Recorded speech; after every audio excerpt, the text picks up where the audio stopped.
আমার বাচ্চার জন্য রাত জাগবো আমি, ঘুম কামাই দেবো আমি, খাওয়াবো আমি, বাচ্চাকে স্নান করাবো আমি, বাচ্চার পটি পরিষ্কার করবো আমি, সব কিছুই বাচ্চার জন্য আমি করব। কিন্তু জ্ঞান দেওয়ার লোকের অভাব নেই।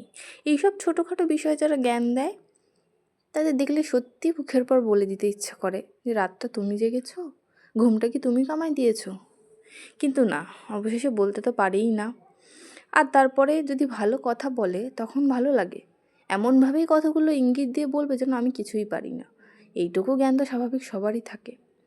আবার পাশ থেকে কিছুজন বলবে যে বাচ্চাটা তো মানুষ আমিই করে দিয়েছি, মানে তারাই বাচ্চা মানুষ করে আর আমরা জাস্ট ঘুম কামাই খালি খালি দিই, কিছুই না। আমরা খাওয়াই না, আমরা স্নান করাই না, কিছুই না, তারাই সব কিছু করে।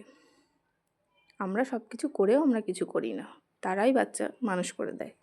এটা হচ্ছে বাস্তব সত্যি কথা। বাচ্চার মায়েরা কখনোই বাচ্চাদের জন্য নাকি সেভ হয় না, ভালো হয় না। আমার বাচ্চার কিসে ভালো হবে, কিসে খারাপ হবে সেটা আশা করি আমার থেকে ভালো বা মায়েদের থেকে ভালো কেউ বোঝে না।